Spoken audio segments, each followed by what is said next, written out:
Anong kabangagan na naman ba itong mga nangyayari ngayon, mga kababayan? Akalain nyo, nakakulong na yung tao. Binabastos pa nito.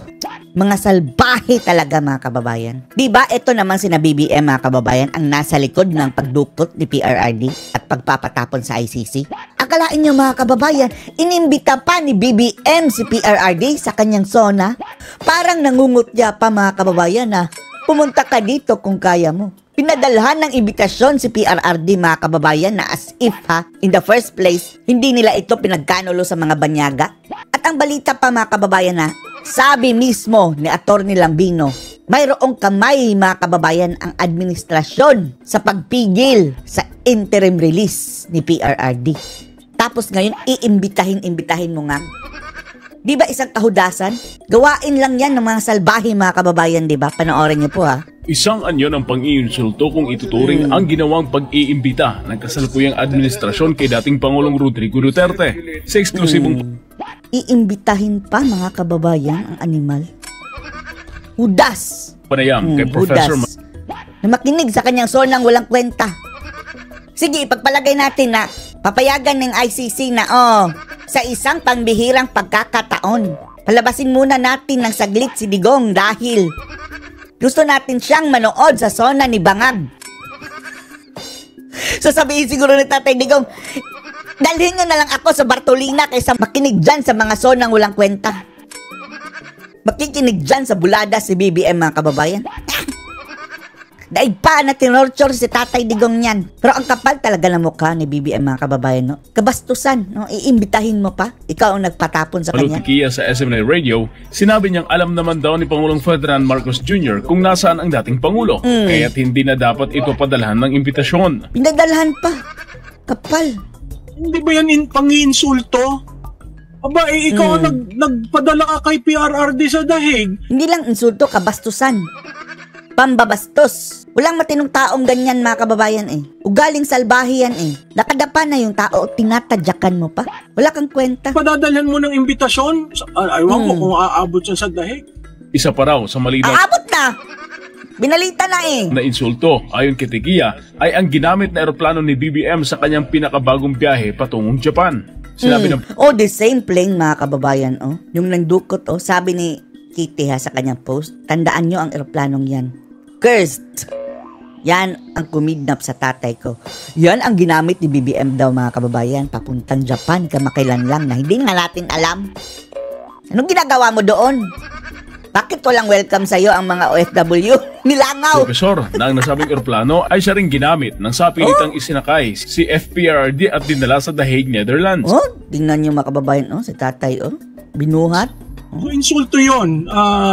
Alam mo, isisingit ko na rin, insulto rin na pumunta ka sa Japan, ginamit mo yung parehong eroplanong pinagamit mo para dukutin, dalhin si Presidente Duterte. That in itself is proof. Sino kaya may-ari ng eroplanong iyon, mga kababayan? Lagi nilang sinasakyan yan Diba? Na alam mo lahat itong nangyari at yan Sino ba talaga?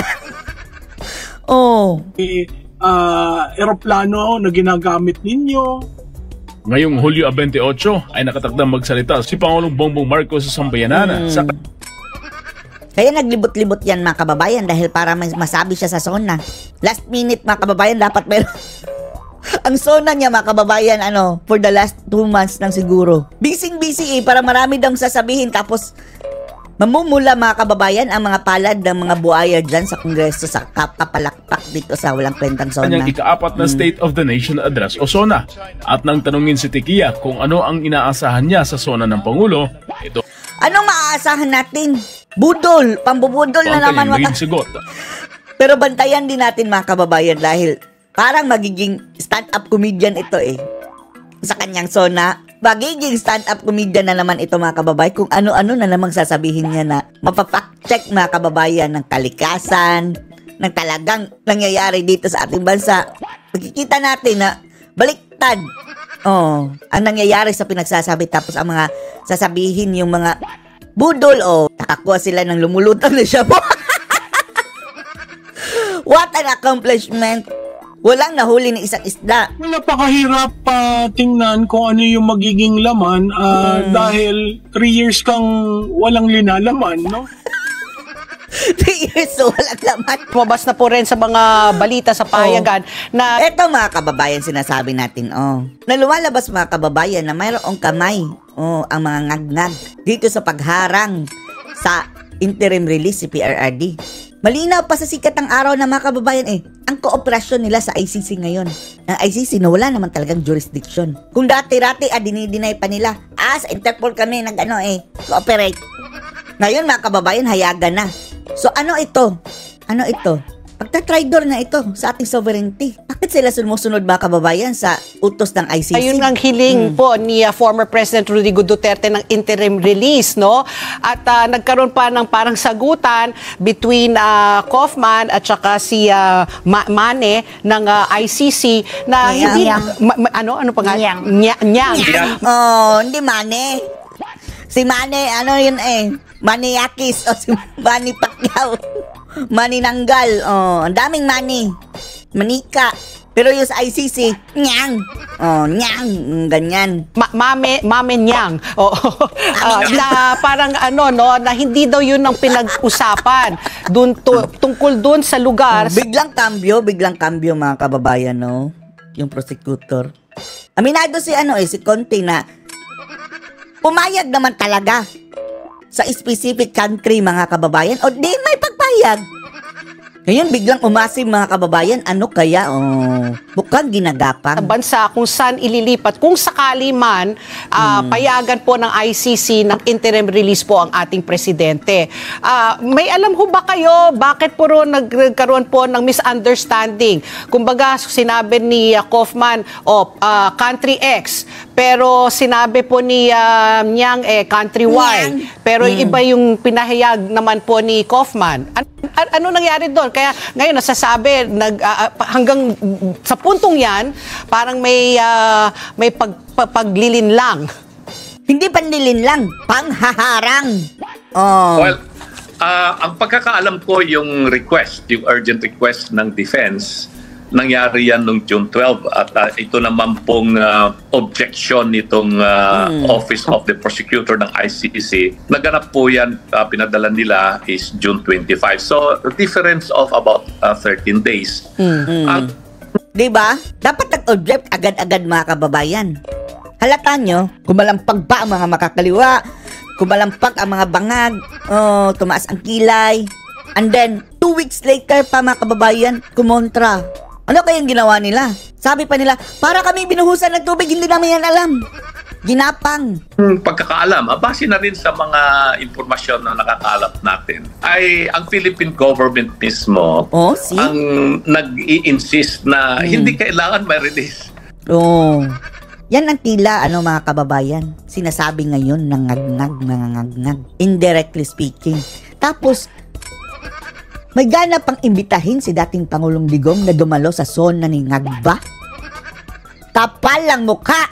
Si PRRD, hindi dapat magkaroon ng interim release. Kasi mamimiligro yung ongoing investigation pa.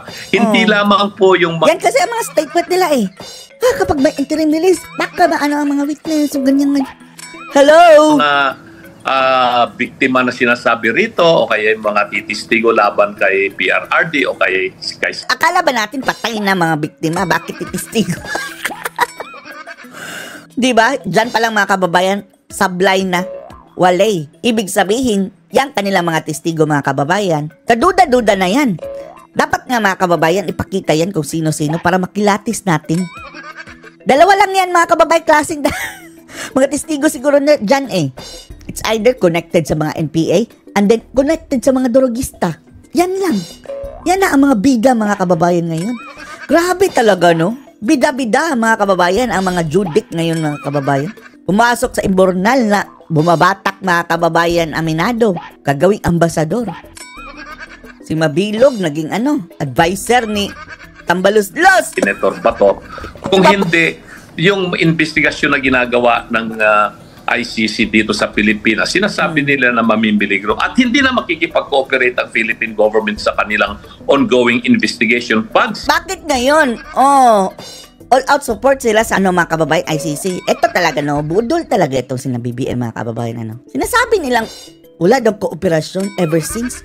Ngayon lantaran na. PRRD ay pinagbigyan na magkaroon ng interim release. Kaya eto ngayon, naglabas na ng kanilang very strongly worded objection itong OTP ng ICC following the signal from the Philippine government. Following the signal from Philippine government. Yan ang nangyari, mga kababayan. Bakit biglang bumaliktad? Malinaw doon, mga kababayan na walang objection. Sa tingin nyo, kung nagsisinungaling yun sa Kaufman sa kanyang mga kababayan, posted yun sa ICC na website. Sa tingin nyo, kung nagsisinungaling si Kaufman na sinabi niyang walang objection, papayagan niya ng ICC na ma-post doon sa website nila. Wala naman talagang objection right from the start. At ang ICC mismo nung pagbasa ng mga kababayan, charges, basta yung initial na sila mismo, narinig yung lahat na sinabi nila ng ICC, mga kababayan, na pwede mag-apply ng interim release. Eligible siya, mga kababayan, for application of interim release. So, nung inavail, mga kababayan, hindi kumontra ang prosecution and then kumalampag ang mga bangag dito sa Pilipinas. Ayun, mukhang 50-50 pa. They will not fully cooperate anymore with the ICC. At naging nakita natin yung mga pahayag ng gobyerno ngayon na talagang yun nga, hindi nga humihingi yung witnesses o kaya yung mga pamilya ng witnesses ng financial assistance or whatever. Pero it seems voluntarily ino-offer na ng Philippine government. Ino-offer na. Yan ba? Walang kooperasyon? Well, that happened after the ICC OTP ay nag-file ng kanilang opposition, strong opposition against the request of the lawyers of PRRD. Diba? Ang kakapal ng mga pagmumukha. Itong pag-amin ni Secretary Remulla na nakikipagtulungan ng ICC ngayon sa pagpapadala at paggastos sa mga pamasahe at iba pang mga gastos ng mga testigo laban kay Tatay Digong sa Dahig. Nakikipagtulungan na pala sila, mga kababayan. Kita nyo, ang mga sinungaling na yan, dinay pa dati. Patunay na sa mulot-mula, hindi pa talaga nangyayari yung maisog ng Enero of 2024 kung saan inakusuhan ng diretsahan ni Tatay Digong na si Marcos Jr., yung kandidato para presidente na gumagamit ng droga sa kanyang syudad na Davao, talagang nagkaroon na ng desisyon ang Marcos Jr. na makipagtulungan sa ICC dahil nga gusto nilang matanggal ang mga Duterte. Nakakainis nga dahil naalala ko nung July nagpatawag pa ng meeting yan, kasama pa ako sa meeting at kunwari tinanggap niya yung aking opinion na hindi dapat makipagtulungan, labag yan sa soberenya, labag yan sa saligang batas. So ngayon, Boying, anong ginagawa mo? Ibig sabihin, nilalabag mo ang saligang batas. Biglang kambyo, mga kababayan Bakit po labag sa saligang batas? Kasi nakasaad doon na judicial power sa ating saligang batas vests only in one Supreme Court and all other courts that may be created by law. So ang tanging may kapangyarihan para magliti sa mga kaso sa mga di umanong krimen na nangyari sa Pilipinas ay tanging Korte Suprema at mga mababang mahistrado, mababang mga korte na ang pagkikipagtulungan nito ni mga kababayan, Boying ng DOJ, parang ina-acknowledge siya, mga kababayan, na mayroong jurisdiction ang ICC sa Pilipinas dahil nililitis ang isang Pilipino Bakit hindi ito batukan ng Korte Suprema, mga kababayan? Ito, Korte Suprema, mga kababayan, no reaction. No reaction at all. Inuunang batas ng Kongreso, hindi po dyan kasama ang ICC. Kaya lang po nagkaroon ng jurisdiction ng ICC, ito po yung tinatawag nating theory of auto-limitation. Na kapag tayo mismo ang nagdesisyon na limitahan ang ating soberenya at pumayag na ang mga dayuhan ang maglitis ng mga kasong yan. Sa katunayan po, kapag nagkakaroon ng agawan ng teritoryo, ang mananalo sa pag-agawan ng teritoryo ay yung batas na pinakamalakas na ebidensya na sila talaga ay umaaktong soberenya. At sa isang desisyon ng ICJ, sa panig ng kaso sa panig ng England at saka ng France, ang sabi ng ICJ, yung World Court, ang pinakamalakas at pinaka-persuasive na ebidensya na mas malakas ang soberenya mo ay yung paglilitis ng mga kaso. Kasi yung pag-exercise ng judicial jurisdiction ay isa sa pinakamalakas na ebidensya ng pagiging soberenya. So, mabalik tayo dun sa sinabi nga ni Secretary Remulla na sa mulat-mula makikipagtulungan talaga sila sa ICC. Yak. So nasa na ngayon yung bulada sila dati, mga kababayan? Now, bakit hindi dapat? Well, dahil nga po tapos na yung auto limitation. Dahil tayo bumitiw na sa ICC. Kaya At dahil tayo bumitiw na, wala na tayong obligasyon para makipagtulungan. pati na yung nung time na hinuli nila si PRRD, mga kababayan, no? Hanggang doon, mga kababayan, ang bukang bibig nila na hindi naman ICC ang aming tinutulungan kundi Interpol. Ngayon, lumabas din ang pagiging sinungaling nila, mga kababayan. Umamin na.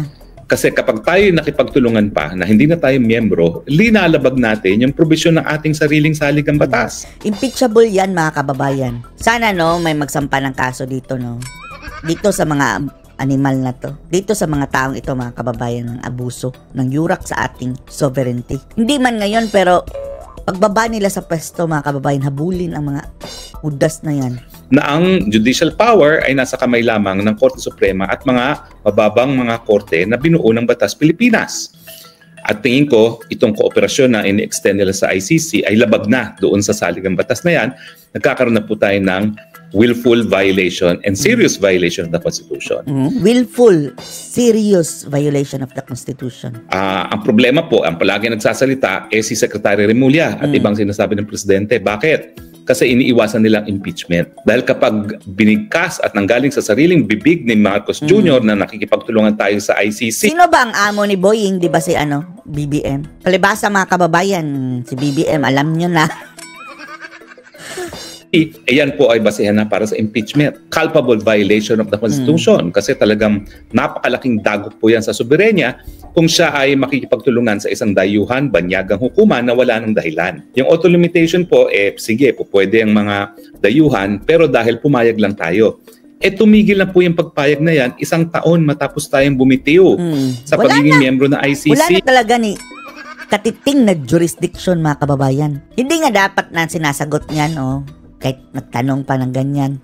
Alam niyo yung pagkakaiba ng... Ang sabi pa ni BBM, palusot nila dati na, ito mga taga-ICC, pwede naman pumasok dito as tourist o ganyan, parang ganyan, mga kababayan, mamasyal lang daw. Yan ang ginawa, namasyal ba yung nangangalap ng mga kababayan, sabi ni Bato? Mga testigo, andun daw sa hotel? Mga tribunals na nauna ng binuo ng UN, gaya ng Tribunal for the Yugoslavia, Tribunal for Rwanda. Yung dalawang tribunal po nyo, ang basihan ng pagbubuo ng hukuman, yung Chapter 7 ng UN Charter. Ano ba yung Chapter 7 bankruptcy, parang... Chapter 7. Ito po yung means of maintaining hindi pala international peace. Ibig sabihin, yung paglilitis ng mga war criminals, crimes against humanity, ay isang pamamaraan para nga ma-maintain na ang kapayapaan sa daigdig. At dahil ito ay pinag-utos ng Security Council, lahat ng bansa dapat sumunod sa order ng Security Council. Hindi po ganyan ang basehan ng ICC. Ang basehan po ng ICC, hindi po yung mandatory jurisdiction ng Security Council para mapatupad ang kapayapaan sa buong daigdig. Kung hindi, yung voluntaryong pagiging miyembro ng mga iba't ibang bansa. At dahil voluntaryong pagiging miyembro, voluntary rin ang desisyon kung sila ay bibitiw. Wala makakapagpigil sa kanila kung gusto nila. Ang issue nga is gano'ng katagal yung obligasyon na makipag-cooperate kung ikaw ay bibitiw. Kaya nga merong 1 taon na palugit na matapos magbitiw ang Pilipinas bilang miyembro ng ICC, pwede naman magsimula ng formal na proseso sa hukuman ang prosecutor. Pero natulog nga po sa kangkungan yung prosecutor at nawala na siya ng jurisdiction matapos sumipa ang pangalawang taon matapos na bumitiw na ang Pilipinas. Kasi kung pagpipilitan na itong obligasyon nito ay forever, hindi po ba katarungan naman yan sa mga bansa dahil hindi po mandatory ang kooperasyon sa hukuman.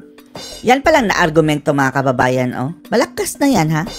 Hindi gaya po yan ng Tribunal for Yugoslavia at Tribunal for Rwanda nang bumuo ay ang UN Security Council.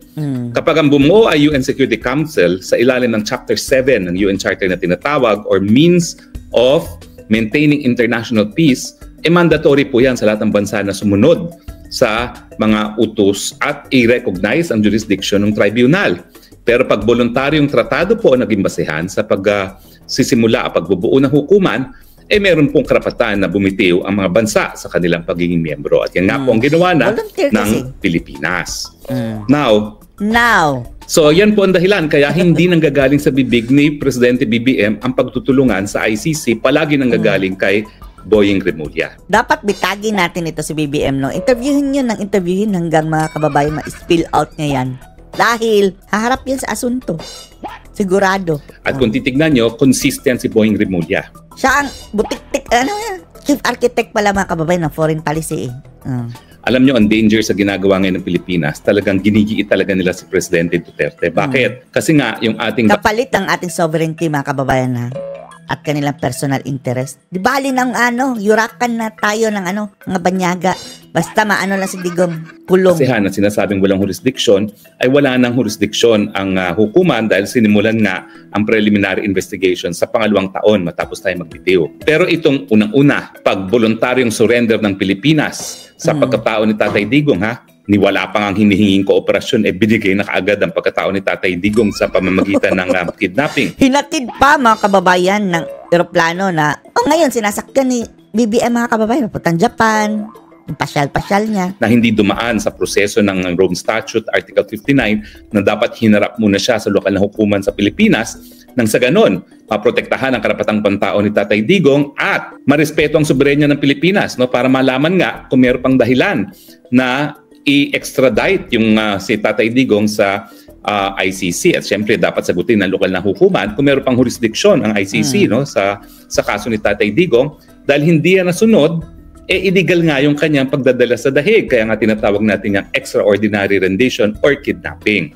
Ang problema lang sa term ng kidnapping sa ating batas Pilipinas, yan ay gawain lamang ng mga pribadong individual. So paano kung ginawa ng taong gobyerno? Ang tawag ay... Kapag taong gobyerno ang nagkait ng kalayaan sa isang tao na walang legal na basihan, gaya na nangyari kay Tatay Digong, at si retired Justice Ascuna naman ay nagsasabi na yung pamamaraan ng pag-serve ng arrest warrant ay illegal dahil hindi nga dumaan sa lokal na hukuman, ang tawag dyan ay unlawful detention. Arbitrary detention, and then yung pagpapadala doon mga kababayan, rendition. As distinguished from kidnapping, na gawain ng mga pribadong individual. So anyway, grabe no? Di ba similar to kidnapping ito nga naman ginawa ni BBM ngayon mga kababayan. Tapos, nung kasi simula pa lang ng pagiging presidente ni BBM, may ginawa agad ang di umanuha ang kanyang asawa na si Disa Araneta Marcos na ang tawag ni Maharlika, kidnapping din doon sa mga bata. Pag-asawa mga kababayan, parehan ng issue, puro kidnapping. Sko. Wala rin tayong narinig na statement doon mga kababayan galing sa media. Sabi ni VP Sara, alam daw yan ng AFP Tapos eto ngayon kay Tatay Digong, ang asawa naman na presidente niya. Ganun din ang ginawa, extraction/kidnapping. Anong kabangagan na ito mga kababayan? So itong desisyon na naman ng DOJ Secretary na tayo pa magbibigay ng pamasahe at iba pang gastos para makarating sa ICC mga testigo, yan po ay patunay na sa mula. Okay lang kung personal yung pera, Boying. Gumamit pa kayo ng pera ng bayan, mga walang hiya kayo? Talagang ninais ng Marcos administration na makipagtulungan sa ICC, hindi dahil gusto nila ang katarungan.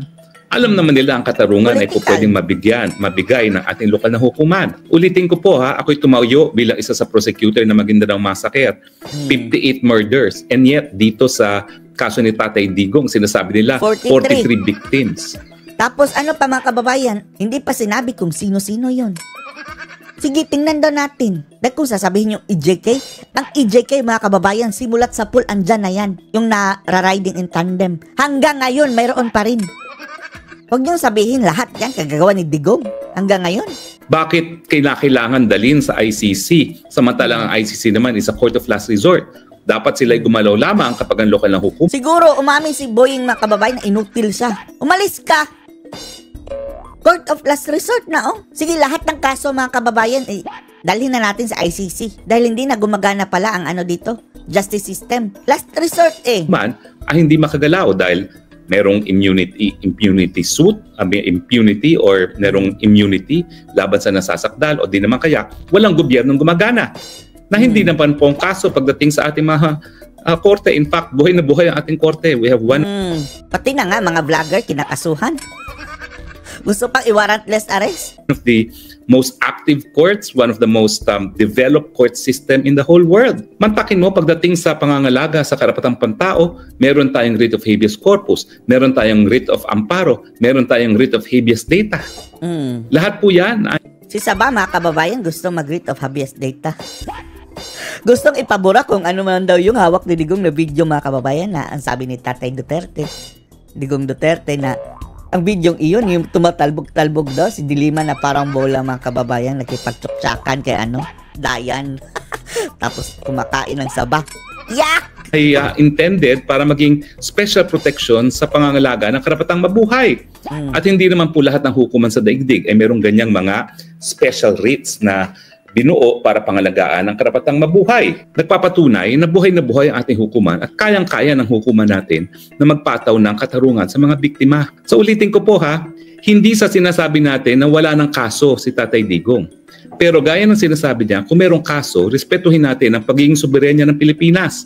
Dapat sa Pilipinas sinasampayan at madesisyonan ng mga piskal Pilipino at ng mga mahistradong Pilipino.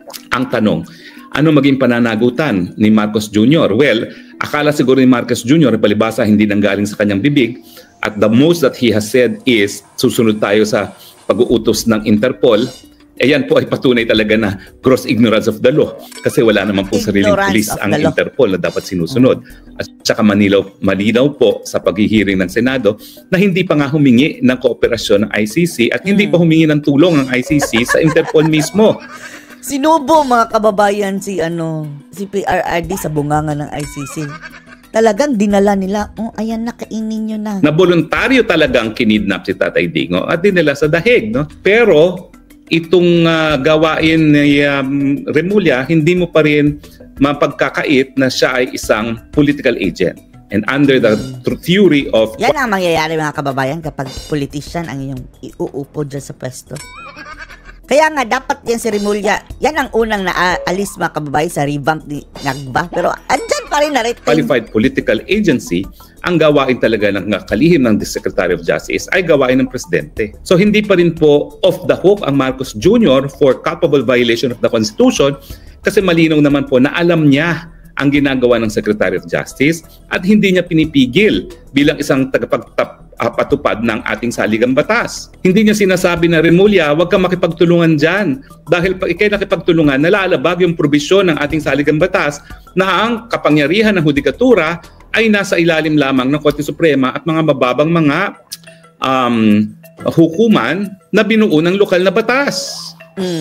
So bagamat hindi nanggaling sa bibig niya ang pagko-cooperate na illegal at unconstitutional, may pananagutan pa rin ng Presidente dahil alam naman niya ang posisyon ng Secretary of Justice, ginagamit ang pondo na galing sa kabanbayan ng bayan at wala siyang ginagawa para pigilin. So yan po talaga ay masasabi natin. Sabit pa rin, di ba? Siya ang amo ni Boying. Na binding as an act of the President ang ginagawa ng kanyang political ego, alter ego, na ang kalihim ng Secretary of Justice. So pag nabago pong ihip ng hangin, at alam ko naman mga politiko na yan magaling tumansya ng pulso ng bayan, magagamit pa rin po yan para mapatalisik ang ating Presidente under the basis of culpable violation of the Constitution, yung pagtutulungan sa ICJ na wala ng dahilan dahil tayo nga ay nagbitiw na. Pero ang pinakamasakit dyan, ICC. Itong ginagawa nilang pagtulong, ina-underscore nila sa panahon na kinu-question nga natin ang jurisdiction. Anong ginagawa nila? Tinutulungan nila ang prosecutor ng ICC para makumbinse ang ICC na hindi totoo na naniniwala ang Pilipinas sa wala ng jurisdiction. Kasi, bagamat sinasabi ni Tatay Digong na sang-ayon sa Rome Statute, wala ng jurisdiction dahil nga natulog sa pansita ng piskal. Sa buwatan ng mga kababayan, grabe. Ng ICC at nagsimula lang ng preliminary investigation. Bumalik ka na lang sa ICC, bangag. Kung gusto mo. Mahihirapan din siya, mga kababayan, dahil dadaan yan sa Senado na wala na siyang control. At kapag babalik tayo sa ICC, mga kababayan, tayo naman ang magsasampa kay BBM ng Crimes Against Humanity.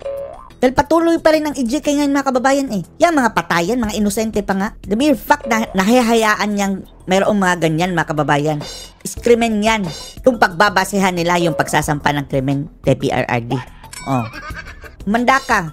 Sige nga, bumalik ka sa ICC at ikaw naman ang susunod. Investigation sa pangalawang taon, heto naman ang Pilipinas, ang estado ni Tatay Digong na voluntaryong nag-surrender na pagkatao ni Tatay Digong sa ICC na maski hindi pa rin ni-request na pagkilala sa jurisdiction ng ICC. At pangalawa, voluntaryong nakikipag-cooperate sa pagpapadala ng mga testigo laban kay Tatay Digong at ginagastusan pamamasahe at iba pang mga gastusin para makarating ng Hague ang mga biktima. Oh, yan ang mga priorities ng administrasyon ngayon, mga kababayan. Kahibangan.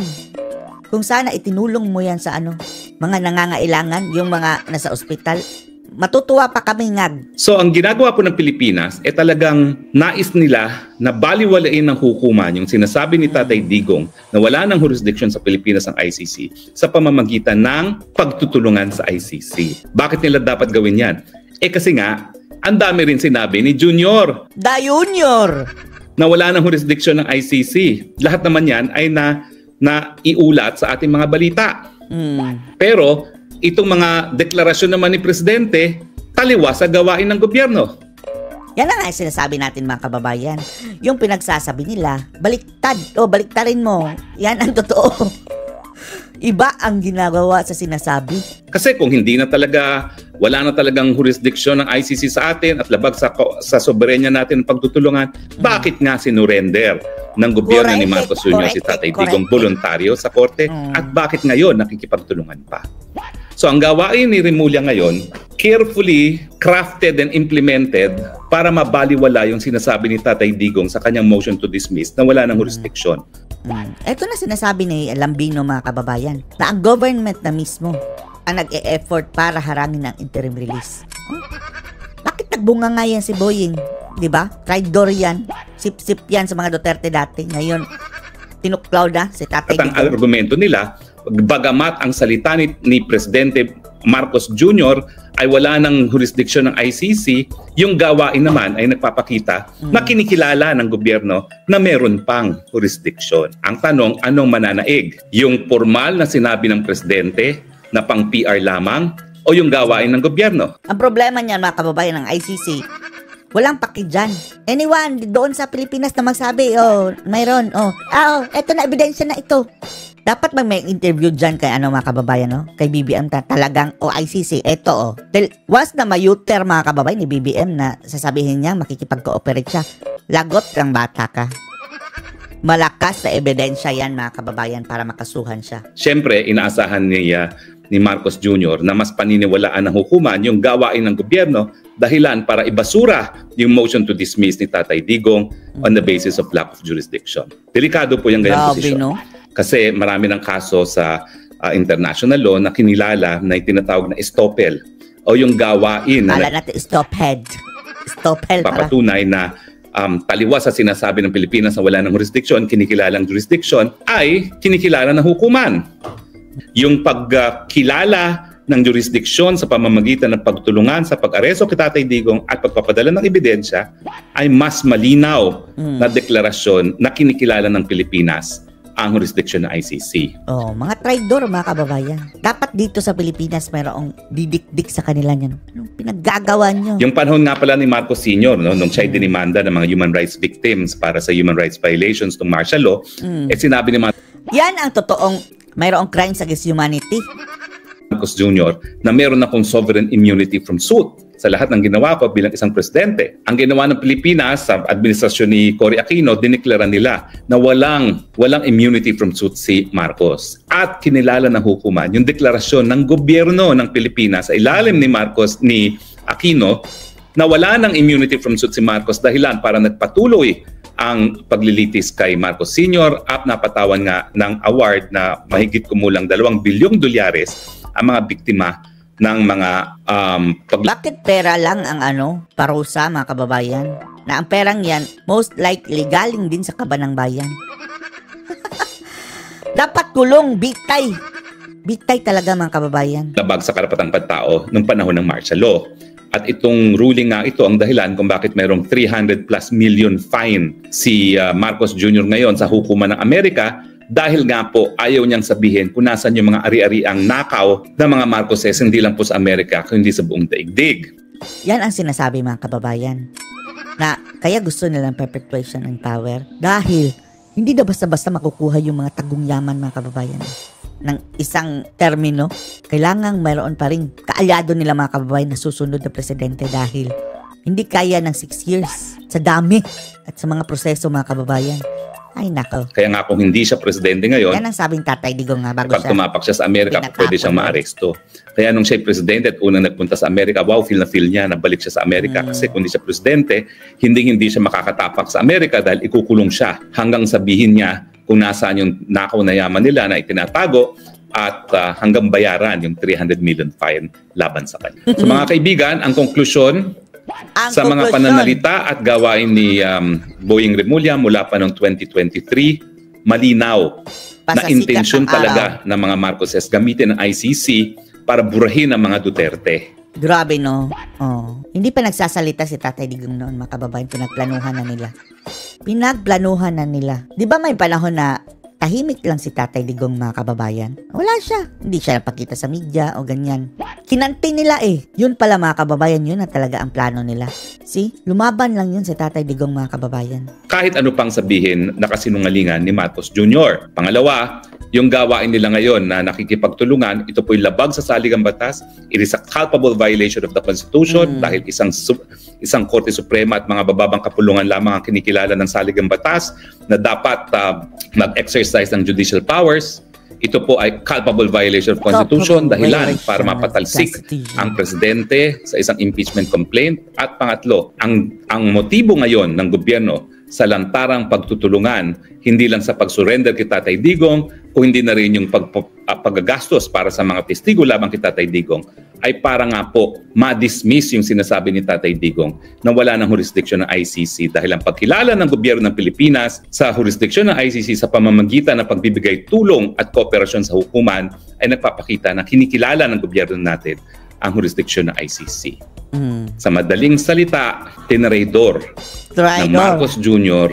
ang Republika ng Pilipinas sa pagkilala sa jurisdiction ng isang hukumang dayuhan na wala ng karapatan na litisin at kahit sinong Pilipino. Darating ang araw, mapananagot silang lahat. Naniniwala naman po ako na yung mga gawain ng mga kriminal talaga kasama na ni Marcos Sr. Hindi dapat papalusot yan, mga kababayan. At ni Marcos Jr. Panandalian siguro, magiging mailap ang katarungan, pero bilog po ang gulong ng katarungan. Ngayon po, ang katarungan nasa baba. Darating pong araw, mangingibabaw ang katarungan. Mapapanagot ang Marcos Jr. at ang kanilang mga kaalyado dahil dito sa pagtaksil sa soberenya ng bansang Pilipinas. Well, maraming salamat po sa inyong patuloy. Maraming salamat, Roque. O, ano masasabi niyo dito, mga kababayan? Post ikamas below.